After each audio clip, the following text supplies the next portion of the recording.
Welcome to the podcast, everybody. First things first, we're gonna have a guest next week, Destiny, who was a Twitch streamer, before he got kicked off, now is on YouTube. If you have questions and you're familiar with his content, topics you'd like us to talk about, please let me know in the YouTube comments and I can check those out. I'll be sure to bring them into the conversation. But let's get into it. So, couple of just updates. You might not have heard this because I don't know if you were here, but probably a couple months ago, I talked about an investment opportunity that was offered to me. Herbalife, I remember. Herbalife. So I got this it. is my affiliate code. It was a thing that didn't feel right because, long story short, it was an investment opportunity that came to me through I have like accredited investor status because I've earned enough money that they will let you enter into earlier, riskier stage things, which also means you get these weird offers. This particular offer was for a SPAC, special purpose acquisition thing. It was a company, and they were trying to get their last bit of money. It was at I'm going to make these numbers up. It was at $100 valuation, and what the deal was that to get this last bit of money in, of which mine would have been included, it said you will be allowed to sell at 100 even if it goes down to 50. So if it goes down to $75, we'll buy it back from you at 100. If it goes down to $60, we'll buy it back from you at 100. If it goes down to 50, we'll buy it back from you at 100. And the whole play as it was pitched to me is, look, if it goes down, we'll just sell immediately and we'll stay even. If it goes up, we'll sell and we'll make money. So it's like a very short-term play to abuse the system. I love that. Questions, because I don't understand. Well, this is what and so for me, I say the words abuse the system, but the incentive structures that I don't know entirely were such that they offered us a better deal than they'd offered to other people. You know what I mean? Because they were trying to do something. So here's what happened.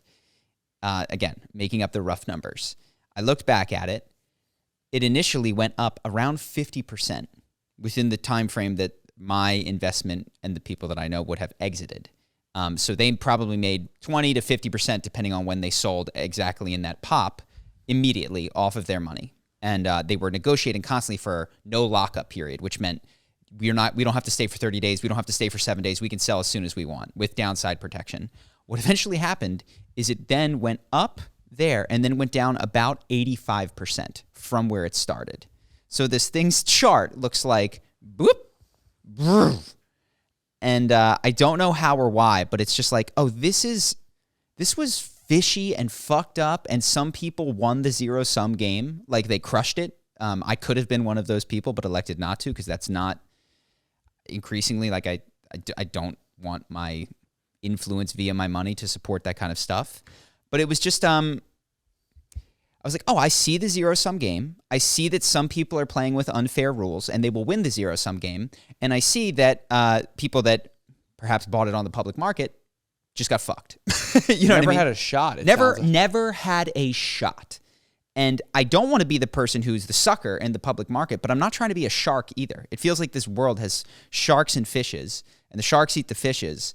And there are too many tempting opportunities, of which I will continue to say no to and try to make myself say no to play zero-sum games and win because you have an unfair advantage. And that sucks. I feel like so many people are playing those kinds of games. We talked about fake gurus. We talked about all that kind of stuff on the pod before. But yeah, like I feel like a lot of crypto has proven to be this zero-sum game. Now, that's not to say if you're a big crypto fan, I believe in the technology of Web3 will eventually revolutionize industries and have a dramatic impact, and the ability to assign value for microtransactions in a locked-in smart contract could be really, really interesting. But what it has been is just fraud and pyramid schemes, and are people who are, everyone seemingly understands this as well. They understand that there are sharks and minnows. And when there are rug pulls, while there is rage, there seems to also be an understanding of like, well, you were trying to swim with the sharks. You pretended that you were just trying to be a fatter minnow. Yes. They're like, I know everyone's going to get screwed here, but what if What if I'm not the guy who gets screwed, who doesn't understand the technology, is not interested in the long term, wants to watch a line go up for not really contributing anything. And it does seem like, not that I can control society, but the more that we get these people, the more of our brain power that we have in people exploiting zero-sum games, which a tremendous amount of finance, like the industry can be, but also other industries are ripe for it as well, the worse the world becomes, the worse your economy becomes, because there's not that creative impulse where 1 and 1 make 3, where you're generating surplus from your work. You are just merely distributing wealth differently based on who won the card game. So yeah, it's I got just a look inside the sausage machine from a being on the inside of it. You want to put your hands like this now? I'm ready. How do we make money off the Ukraine war? Yeah, exactly. I want to hang out with losers. So yeah, that was that interesting. happened a while ago. I thought, is that just like now it's like played? It's played out. And it's kind of played out. It went boop boop boop boop. Brr, like, and it's now got a long line going that way, and maybe it'll claw its way back up. But it was like, oh, like so for the the company that wanted to get the money, why? So they just needed an infusion of dollars. I don't know what their incentive structure was, but it seems very clear that some people did well, and they understood the game, and they manipulated the game, and they offered terms to the people who would just get them to the threshold that they needed to get to, so that would have included me in order to meet their particular incentive structure. Yeah, I wonder what was. And then everyone else got screwed. So yeah, real shame, real bummer. I think there's a lot of that in the world. Another thing, which was, this is unrelated, hard pivot, unless you had anything that you wanted to share. I got stuff, but let's go with your stuff. Cool. This is a personal thing, so I'm going to be all over the place. I have realized, this came up through psychedelic journeys and other things that I've started to lock into, but I think would be very useful for the audience, is that I have always viewed myself, and it is true, as a person that is very comfortable saying no. I say no a lot. I'm a big fan of essentialism. I say no to projects. I get a ton of inbound requests for me to do things, cover this person, come on my podcast, do this thing. There's a lot of no's in my life, and I had thought that meant that I was a person who was very comfortable with boundaries, saying no, controlling my energy space, etc. What I realized is that I think a more accurate view of me, and probably other people, is that a lot of my no's I am uncomfortable owning, so I make them structural no's. And what that means concretely is I don't look at emails to me. There is a policy of no. You know what I mean? There is a policy of, I'm not going to do this podcast. I'm not going to do this thing. And I can hide behind that, because what is difficult for me to do would be to just look at an email and say, no, this doesn't feel right. You know what I mean? I need a policy. I need to say, no, I don't do podcasts, or no, I don't take requests, or no, I don't, go to fan events. And so when people ask me, very little nuance in there. Well, I'm saying I hide behind policy. I hide behind objectivity. And what I am realizing is that as I get older, there are increasingly times where what I haven't owned and where I have been trespassed are my subjective no's, which is, I don't have a good reason, this just doesn't feel right, or I just don't want to. And that's it. I said yes last week to someone else in a similar position. I'm saying it this week. And I feel like this is how they engage with charity. Oftentimes, it can feel overwhelming, the amount of inbound need and requests. And so you hide behind this policy of structural no. I don't hand out money on the street. I don't do that sort of thing. Rather, which is much hard, and I understand, you got to function in the world, and like policies are necessary. But what I am learning that I need to develop, because I think it allows for much greater nuance and much greater cultivation of what I actually want in my life. For instance, if I was able to, without being stressed out about it, which it does to a degree. Yeah, you're stressing me out by figuring out that I can't drop my policies. That's And if I go, oh crap, I dropped the policies. I have to feel this one out each time. I'm overwhelmed. I do field these. I take the ones that are right for me. I say no to some of them indiscriminately just because it doesn't feel right. And that's going to create in other people a feeling of, you big timed me. You did this, but you didn't include me in this. Why them, but not me? Yeah. And there's no policy that I can hide behind for that. It's just, it didn't feel right. And I'm learning and seeing that if I can develop that, and I think people who are watching can develop, not like stage one is, build some structural and policy no's. And in fact, that I think was probably, it's a bit of advice that I gave at some point, is like, look, you're going to get a ton of inbound. Just fucking put up a sign that says no trespassing and that'll be how you handle it. The problem is, like, I'm sure that there have been valuable opportunities, things that I haven't allowed myself to receive because the stress of sorting through this feels right, this doesn't feel right. I don't have a good reason to say no to this one, so I can't. I've stiff-armed the whole thing, has probably kept really things that I wanted to participate out. So I'm trying in my life, in my relationships. Sounds more personal than actual It business. is. It's definitely personal. Yeah. It's definitely personal. No, to own the no, that just doesn't feel right. I just don't want to. I don't want to with you. I don't want and like, which is a challenging thing to communicate. Yeah, I did yesterday, but I don't want to today because you were there. Like, and to own that and in a kind and loving way, not hide, which I have, behind I don't do that thing.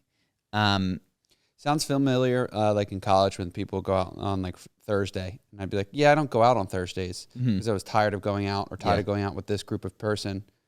And I was like, yeah, well, we have the weekend and all this other stuff. I listed all my policies for a reason why I didn't want to go out with these group of people. Policy is nice to hide behind than rather be like, I don't like hanging out with you. Yeah. When it's just us on a Thursday. But I will on a Friday when everyone else is around. And exactly. And then what happens is because you're not clear in that example with that person, they go, okay, I won't ask him on Thursdays. But on Tuesdays, now you've got to. And I've been in that situation where it's like, I told you it was a policy thing. You found a way, listening to me, to circumvent that policy. You know, I don't read emails, but you found me on Instagram. You found me in person. And now here we are. I haven't owned the no, and I'm doing the thing. Next thing I know, I'm in a podcast or a thing or whatever, in a relationship or whatever that I don't want to be in because I haven't owned the subjective no, because I see that that is going to upset that particular person. So I thought that was interesting and, had to do better with that in my life. And I think it'll create, at first, stressful situations for me, but then also a much more sophisticated, nuanced cultivation of the types of people, opportunities that I want in my life that are best for me. Yeah. And also, it's going to create a bunch of people who are upset, angry, and feel turned off by what feels like, and in some cases is, a personal rejection. You know what I mean? Like, and it is in these cases, and I can't hide the fact that it's no, this is personal. This isn't just policy. Like, this is a personal thing that I'm rejecting. I don't have to shove that in their face, but I have to recognize it in myself and communicate it at some level. And that's like fucking just thinking about how the breakups was just like, it's not me, it's you. No, I want a relationship. I do. I'm really looking to commit, but your behavior. It's not my age, actually. Or anything around. I just got out. Hiding behind, I just got out of a relationship, or hiding behind. I'm moving slow. Yes, exactly. And go, no, it's you. It's you. And, you know, and this is the other thing that I have, the part of the reason I haven't done it is because I have thought, and that person would take my subjective rejection as an objective fact about them. So when I say you're not right for me, I know that can be received as you're not enough, you're not a good person, nobody likes you, etc. And what I am realizing is like, no, when I say no to this whatever business opportunity, podcast, individual, that is not the universe shutting them out of opportunity. Yeah. That is a singular me saying, no, just not with me. Just not right now, not in this way. Do you think there's codependency in that? 100%. Yeah. 1,000,000,000%. That's what it is. That is the definition of codependency. It's like you put yourself in their world. You said a no, and you're like thinking of all the ways they're hurt rather than like, and you'd rather not hurt them than experience the no. So you have policies, in which case, got it. What another layer. What another fun layer. Yeah. We did the codependency podcast weeks ago. It's still unfolding and unraveling. And, yes, it is pure codependency because I believe what is happening is I am either correctly or incorrectly intuiting that they will receive this as not just a subjective personal rejection, but as most people do when they say they feel rejected, as an objective, I am not good enough. So one girl says no to you to go on a date, you feel rejected by women, girls, you know what I mean? And so that, it seems like a very important learning for people. Let me ask, have you been on the other side of that, and how do you take it? Because I'm wondering if that reality you made in your head I take it real, or you take it as like... on the other side of it, that is how I take it. I go, okay, this person, well, used to, I've shifted in this, but certainly when I was in high school, it's like, oh, this girl doesn't like me. That is probably a feeling held by more than one girl. And therefore, but it became and was for a long time a very empowering thing. Is like, what can I do to change, adjust my approach, etc. As I've gotten older, I've had to come back to that, annoying fucking piece of advice that people would give you when you're in high school, which is like, you're just not right for each other. But as I've gotten older, I've sunk into, there's going to be subjective no's in your life. Yeah. My other piece of advice I hated hearing in high school was like, high school doesn't matter. It's like, you don't understand. It's the most important time of your life. Which is funny because I don't know that anything has mattered as much as That's that. what I thought mattered in high school. It's the worst piece of advice that I've ever gotten. Yeah. That's interesting. So there is truth in when you're saying you're basically destroying their entire universe. Which is perhaps a projection, perhaps an accurate understanding of how they're going to receive it. But in either case, what I'm not holding is that's not what I said. Yeah. That's not what I mean. That's not how I am intending this to be received or even feel it. Me saying no to you does not mean I'm going to go badmouth you to every other person that you've invited on the podcast or whatever. Yeah. It just means not with me, not right now. So, yes. Another thing, I probably should have done this connected. I'm sorry for the jumping around. This is one of the ways in which it came up with me is these investing opportunities and things that have come to me. Can we go back to the Matrix? Go back to the Matrix.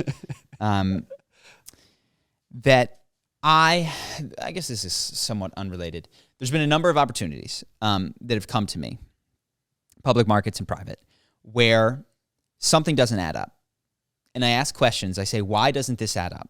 And I would receive back language that I quite frankly didn't understand. You know what I mean? It's like this, I don't feel my question is answered, but now what I feel is out of my depth and silly.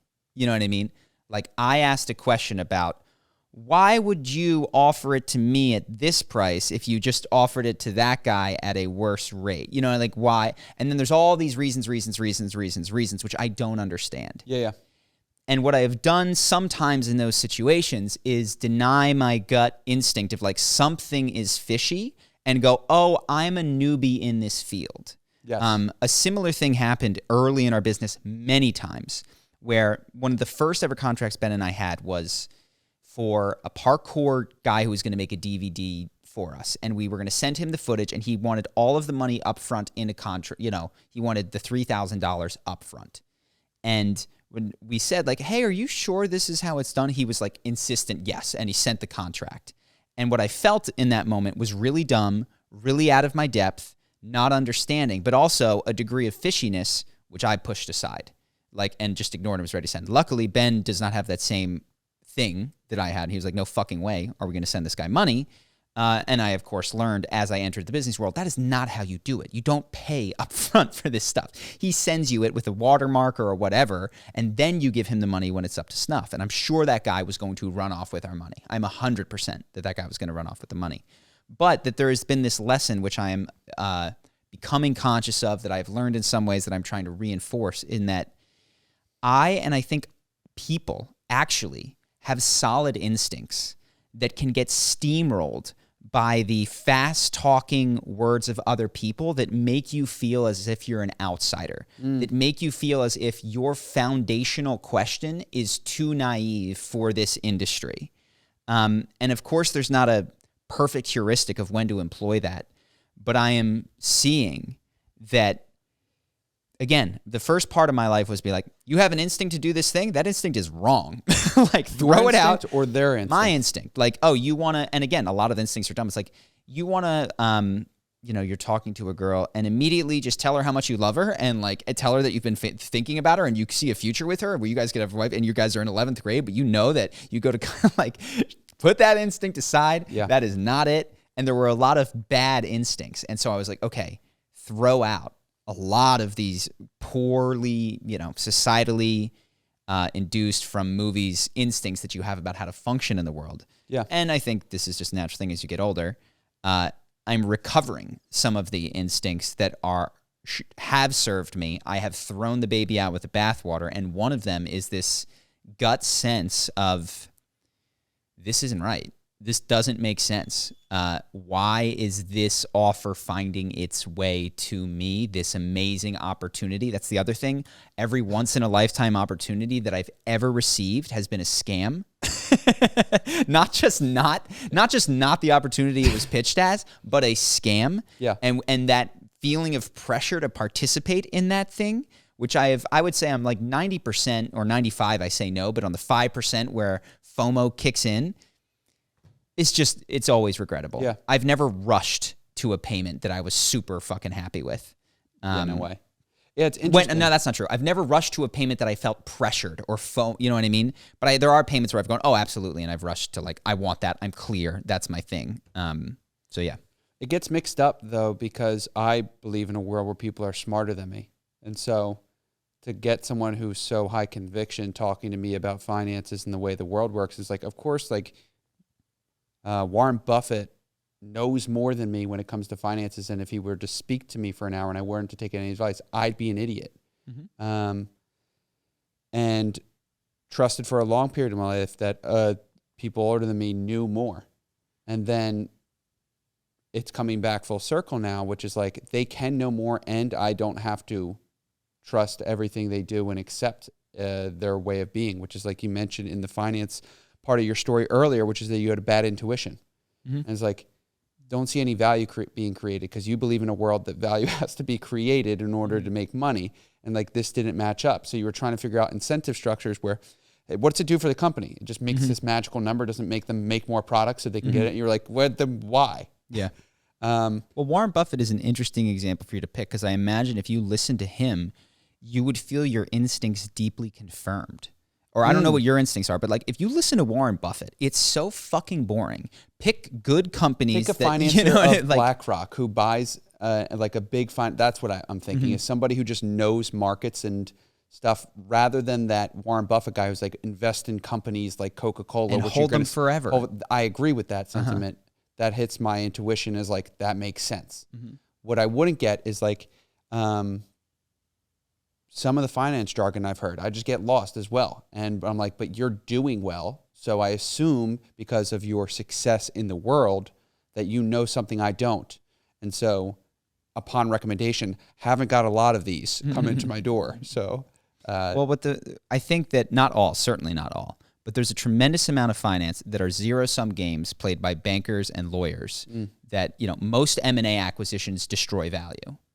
Not for the banks, though. Banks don't know what that acronym is. Mergers and acquisitions. See? Yeah. You just did it at me. You just did it at me, and now you're ready to invest in my product. I'm out. Yeah, most of those, we're going to join these things to businesses together. They make money for the lawyers, they make money for the banks, and they destroy value for the shareholder or the whatever. Now, the CEOs might do well, but yeah, there's a tremendous amount of misaligned incentives in these big things. But moving along, this one, I don't have a ton, but for some reason it stuck out to me. I saw on Reddit, there was a video from a guy using an NVIDIA AI product, which was this eye tracking thing that as I look over here, it could have me looking up at the camera. And so right now it's a little bit creepy because no matter where my head would turn, my eyes would just like never break from the camera. But it's just increasingly, No, it turned his face too. It didn't turn his face. He was like, no, he turned his face, but his eyes tracked. It was his eyeballs tracked at the camera. Okay. Yeah. So he was like looking at his phone, and it was like someone's looking at their phone, but they're doing this. So like he's reading his phone, and it looked like this. And so it's like, this is going to be great for Zoom calls. This is going to be great for all these things. I don't want to be a Luddite. A Luddite is someone who just like shuns technology. It's so strange for me that so many of the skills that I worked on developing, another thing by Descript, is this program that as I would be speaking to you right now, it can take everything and go speech to text. And it can show you a paragraph of what I've said, and it will include the ums. And you can control F all, ums, delete. And you could have the entire podcast that I just did without my likes, stutters, whatever. So you're going to be able to edit video, not in the very challenging way that you currently have to do, which is visually finding the spot, cutting it, but like you edit a text document. And it works. It sounds really good. Wow. Our other friend was here. One's interesting. This one is crazy. He's got a YouTube channel. He was running late. He didn't get to shoot some things, and he needed a couple of lines to like add to the intro and conclusion.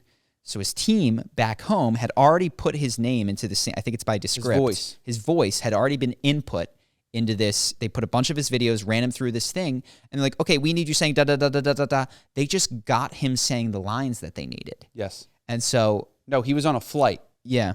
And they used the program to get his exact voice plus B-roll on top of it to do the intro, which is just like, holy moly. Yeah. And I am wondering, I have to think through this a bit more clearly, and there's far smarter people than I. This seems to be an agreement that the space left for humans in this next wave of AI is in the Q&A, the quality QA, quality assurance phase. But all the things that I have worked on and succeeded at to some degree or another, trying to remove my ums, trying to make better eye contact when I would do my talking head things, all of that is just gone. And what is left is taste. Yeah. Is one of the few things that's less, because AI is going to spit out 1,000 different versions of it. And if you can have good taste, that is what matters. Yep. The bar to entry to make really incredible stuff is going to be lower. So I think about the D&D campaign and like how difficult it's been for you to get like, first we started at 30 drawings. seconds of 3D. Then we started at like 3D models, and now you're getting full, like the guys are dancing and twerking, like they can do all sorts of crazy motions, and that sped up is going to have. You should throw one of those into the thing. Okay, I will put it in the link.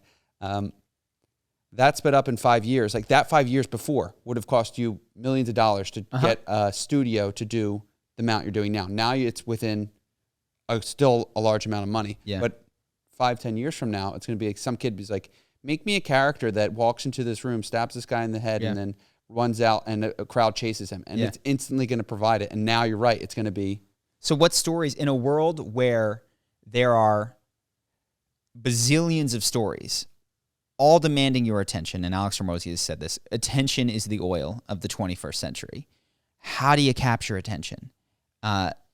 Its reputation becomes so incredibly important.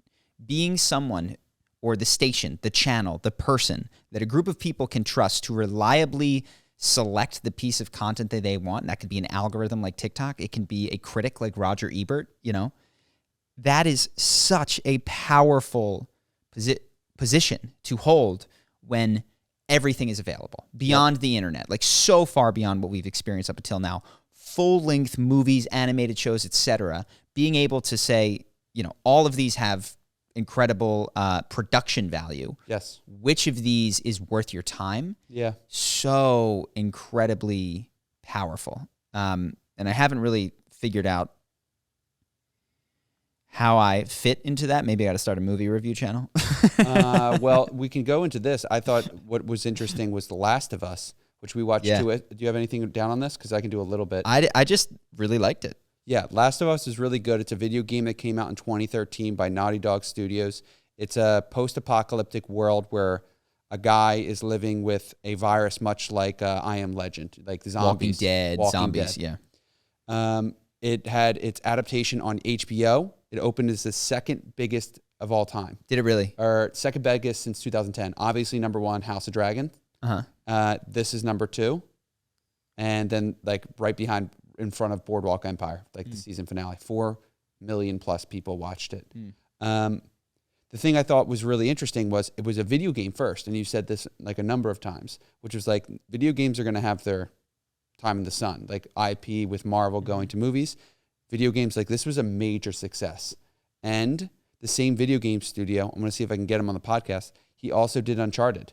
He did same studio, which is like they made a story. They made the difficult storyline of making it a video game. And now if you watch The Last of Us, it's a lot of scene by scene. He's like, Uncharted had scenes where they general storyline and characters. This was like shot for shot. Shot for shot, yeah.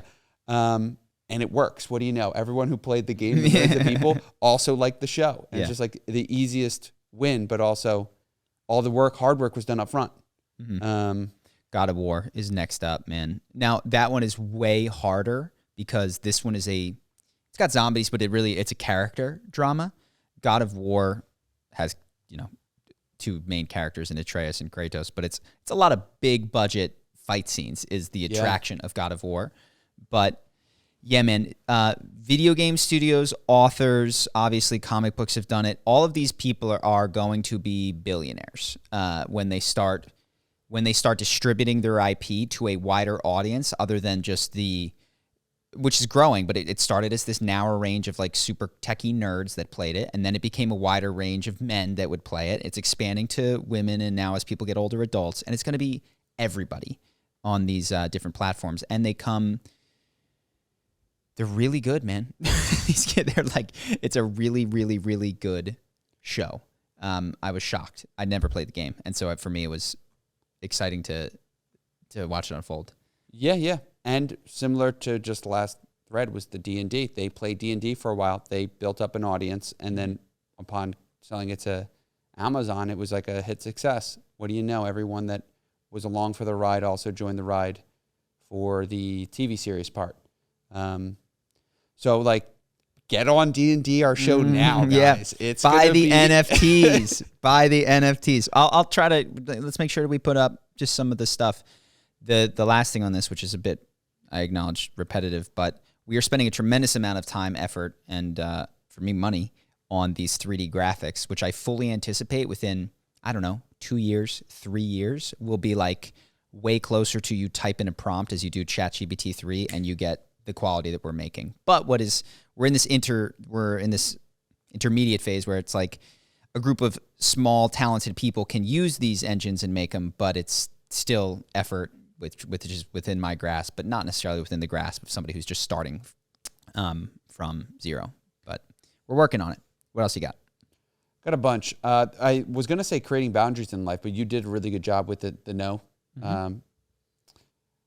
Do you have any thoughts on like Logan Paul's 2020 thank you video? I have like just a funny. The way he closed it out was really interesting, which is last message after all the cool shit he's done over the year, including this big scandal that we talked about with the crypto zoo, was that the importance of your inner circle, and there being honesty, no matter what. I just was like. At the same time, there's like fake reports that George Danko got kicked off the podcast, and like he was. That's not real, though. I know it's not real, but just that didn't seem like people were being real honest in his circle with those 3 "I'm sorry" videos that came out. Yeah, I'll tell you my take. He made a video why 2022 was the best year of my life. Yeah. He's remarkable. He really is. He's a phenomenal athlete. Yeah. He's a workhorse. He shines under the spotlight. Yeah. You put a crowd there, and he does well with that type of pressure. Yeah. And he's going to be just continually successful. It's so clear, given the way that he is driven. Yeah. And I admire the size, scope, etc. of those things.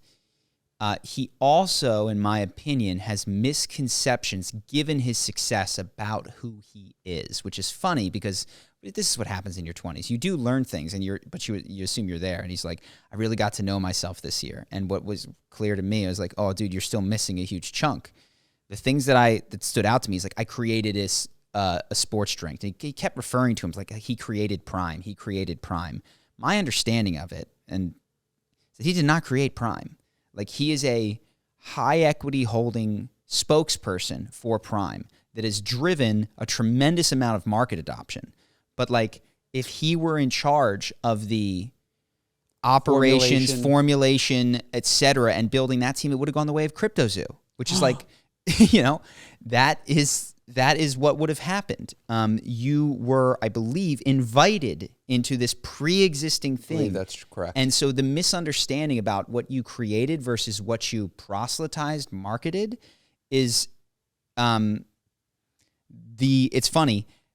If he had been able to see where he was truly best in the world and where he is clearly not, CryptoZoo wouldn't have happened.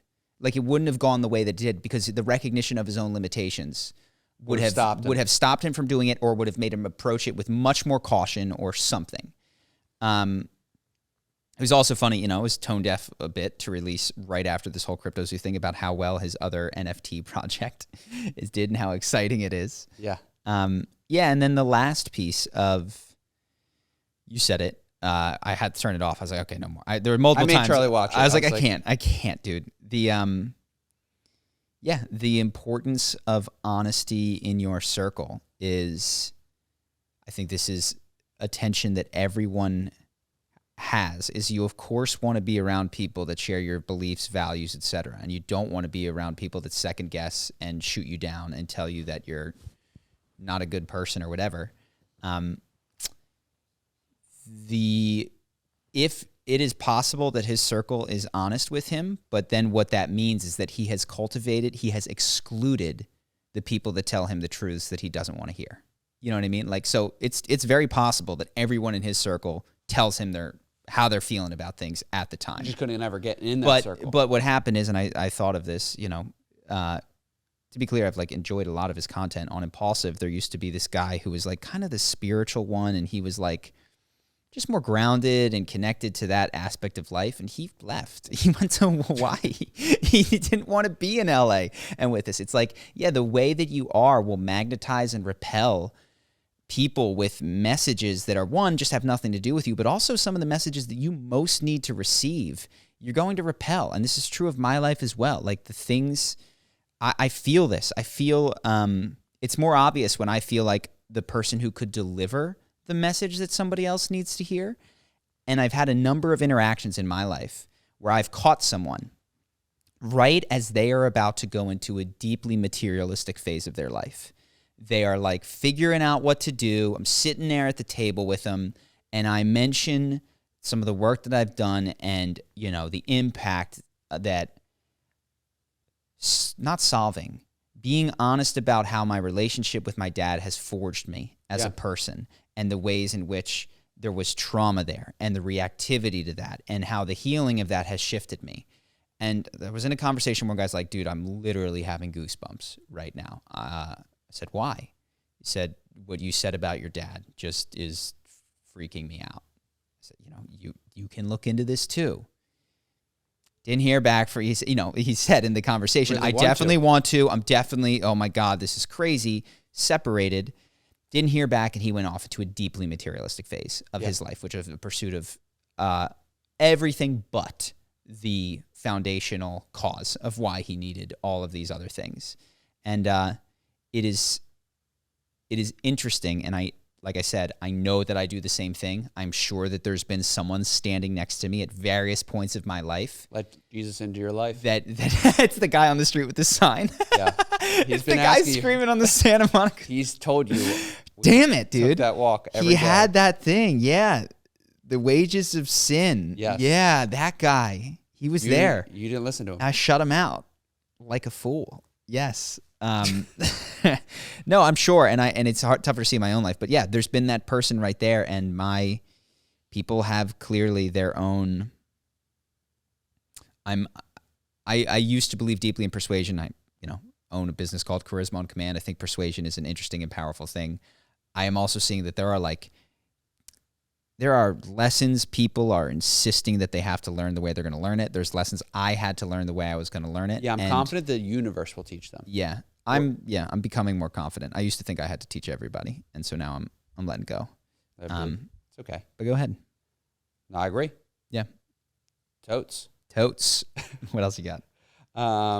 If you want to go into anything about Coffeezilla's, you watched his behind the paywall, guys. Charlie got in there behind the paywall and watched his 35-minute video on his each response. I don't think there's a ton from what I saw. He just answered every single objection. Oh, all I would say, so Coffeezilla, there were two things. One, I'll do it for him.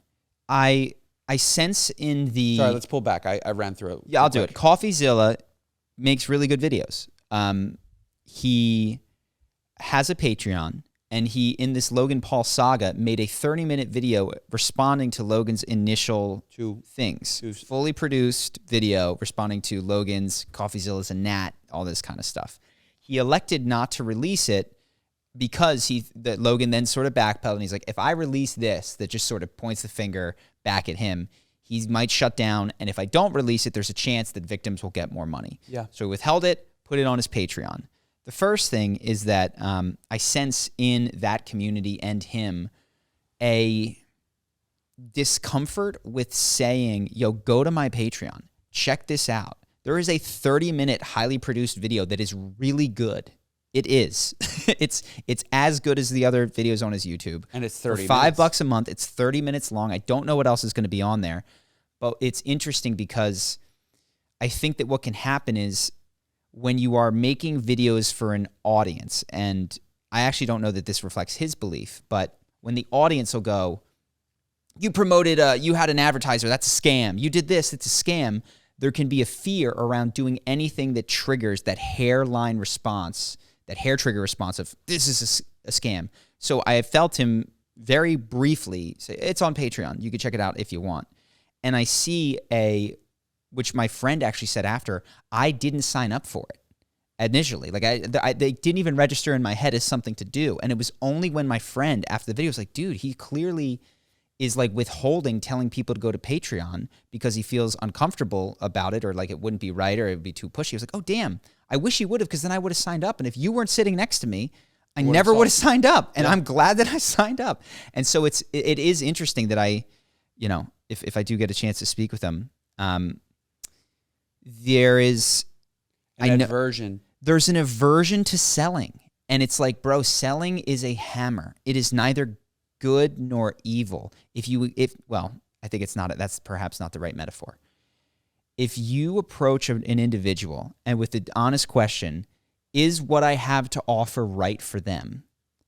And how can I help them to better make that decision?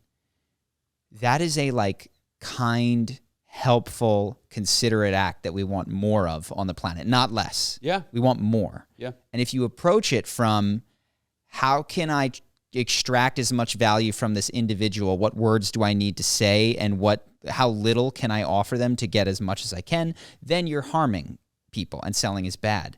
But there seems to be this lack of nuance around what selling or offering or describing or saying you should, or even extending yourself as a recommendation to something where you receive money back. I know that I felt that in my life, and it came through in that video. So the only other thing that I thought about that was I thought it was admirable that he made a full-length video and holstered it to, I think, accurately not give Logan Paul the space to try to redeem himself by potentially making more whole some of the investors in CryptoZoo. Yeah, well done. Yeah. And I was like, oh, that's very admirable. Yeah. So yeah. I'm not going to even say it. Mud Wizard. What's that? Mud Wizard. Mud Wizard? No, we don't need to talk about Mud Wizard. And then go Google Mud Wizard. It's pretty excellent. Okay. This whole Steven Crowder situation. Okay. Yeah. I don't know that I have too much to add to this. Like, the background for people watching is Steven Crowder is a conservative pundit. Daily Wire is becoming a conservative powerhouse with they cut a big deal with Jordan and Michaela Peterson. I don't know what Ben Shapiro's place in it is, but he's like in the Daily Wire. Yeah, I think he's co-founder. Is he co-founder? Yeah. Yeah, so he's big on it. And it's like an alternate conservative news media thing. They've even made some movies. Steven Crowder just left the Blaze, and apparently the Daily Wire had been in talks with him to join. This is now, they're each telling different stories, but the consensus amongst the people on YouTube analyzing it, and what I sort of got from watching him talk as well, is that they offered him a contract that he didn't like, and he then started preparing, it looks like, to, I think this is unconscious, gain a lot of followers, money, clout, whatever he wanted, and move to the number one top dog position by recording a phone call of the thing, trying to say that these guys are in the pocket of big tech and, on the side of YouTube, whereas he's the true rebel. And it's expose them. It's so unfortunate, because I think this is what happens is I do think this is deeply unconscious in him. He could pass a lie detector that this is not his intention. I think it is his intention unconsciously. Yeah.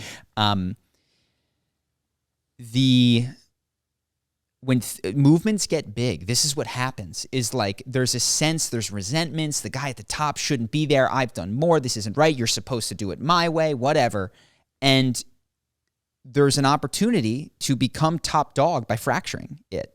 And I don't care what happens with the YouTube conservative movement. Doesn't matter to me. Yeah. But it was just very interesting to watch that in real time, this like mitosis, which I don't know how well it's going to go for either party. But it does seem like I have to go deeper into it. A study on how, those resentments and not getting what you want, and the guy who came first getting to do it his way, pissing off him. The other thing that is weird is that there's this strange, like, anti-capitalist sentiment that is running through some of Crowder's logic, which is like, the wrong place. You're not allowed to have the business model, and then you offering me a contract, and now I've got to expose it. It's just like, bro, you could have just said no. Yes. You could have just not done it. You could have just done your own thing. You could have, like, the amount of contracts that I've said no to and not made a YouTube video about is all of them. So it's goes back, I think, you'd have to believe that this was a wildly exploitative contract for him to do that. And I don't think, my opinion is, like, it doesn't really pass muster. You cannot like the terms, but just doesn't make sense to me. It does make sense to me. It doesn't. If his explanation does not make sense to me. His behavior makes sense if you think that he's trying to get enough jet fuel and has a bunch of resentment for what they offered him. Mm-hmm. Makes sense for what he's doing, which is he started another website and trying to get people over to his new platform, right? Yeah. There was an interesting thing, which I don't know the guy. Okay. Intuition. I've made a video about him. I'll tell you. This is going out on a limb here. He seems angry. He seems like he carries anger. What is interesting is that he had, I followed just via those little YouTube snippets, he had like he had a severe health complication. I don't know exactly what it was, but there was issues where he like couldn't take a deep breath for years. He was like physically incapable of taking a deep breath because of this health complication they had that was extremely dangerous. He had multiple surgeries. It was like, wow. Yeah. And it's, I don't know which came first, the underlying anger, bravado, which is like, to me, barely shielded by a veneer of comedy, or if did the deep breaths cause that? Did the anger cause the physical manifestation of that? I just saw that in him. I was like, oh, that feels connected. That would make me angry, or I could imagine anger causing me to never take a deep breath in my life as well. And so that is how I experience him. I don't have a ton of thoughts other than it seems like the general consensus, which I haven't gone deep in, is that the Daily Wire has made a contract offer and he's behaving in a very cynical, selfish, unconscious way. Yeah, and we'll see how it plays out, because he seems to want to use it to get people over his platform, and if that's what he goes with and it works, then we'll know. All right, guys, we're going to hop over to Patreon, as we have in the past. Honestly, somebody said that that last Patreon was the best business advice that they've heard. I go, which is like very flattering, seems a little crazy, but I do go specific, and last time I went pretty deep on some business stuff, so if that's of interest to you, check that out. We also answer the best questions that we've gotten, and I think it's a format that people are really enjoying. So if you want to support the podcast and get extra content, you should go to our Patreon. Yeah. I actually think it's getting quite good. So I hope that you enjoy it. Thank you, guys. Peace. Appreciate y'all. Peace.